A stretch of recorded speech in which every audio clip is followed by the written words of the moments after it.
গোটেই বিশ্বত মাথো বৰ্তমান অৱস্থাত এটাই কথা আৰু সেইটো হ'ল কৰোনা ভাইৰাছ অৰ্থাৎ কোভিড-19 কাৰণ কোভিড-19 গোটেই পৃথিৱীত এটা দুৰ্যোগ বিয়পাই দিছে অৰ্থাৎ বৰ্তমান সময়ত গোটেই পৃথিৱীৰ কাৰণে মানৱ দুৰ্যোগ আহিছে বুলি ক'লেও ভুল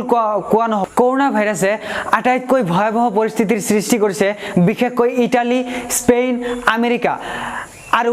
অৱশেষত আহি আমাৰ ভাৰতবৰ্ষত বৰ্তমান সময়ত লাহে লাহে এটা ভয়াবহ পৰিস্থিতিৰ সৃষ্টি হ'বলৈ ধৰিছে কাৰণ ইতিমধ্যে আমাৰ ভাৰতবৰ্ষত কৰোনা ভাইৰাছত আক্ৰান্ত হোৱা মানুহৰ সংখ্যা বাঢ়ি ৯,০০০ৰো অধিক হৈ গৈছে আৰু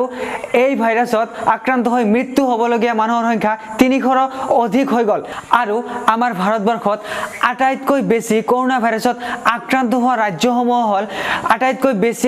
আক্ৰান্ত হৈছে মহাৰাষ্ট্ৰত দিল্লীত তেলেংগানা কেৰালা এইকেইখন ৰাজ্যত কৰোনা ভাইৰাছত আক্ৰান্ত হোৱা মানুহৰ সংখ্যা আটাইতকৈ বেছি সেয়েহে এইকেইখন ৰাজ্যত অলৰেডি ৰাজ্য চৰকাৰে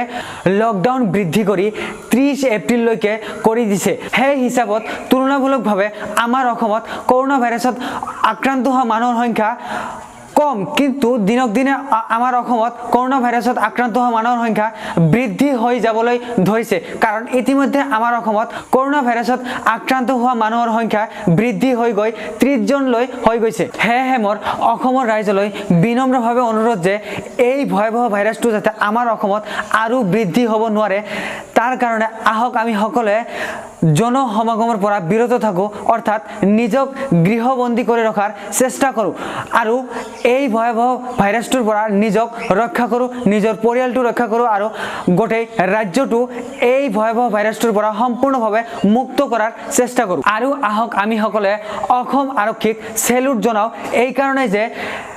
একাংশ দায়িত্বহীন ৰাইজে এই ভয়াবহ ভাইৰাছটোক লৈও যিসকলে ভুৱা প্ৰচাৰ চলাইছিল সেইসকল ৰাইজক অৰ্থাৎ সেইসকল দায়িত্বহীন ৰাইজক অসম আৰক্ষীয়ে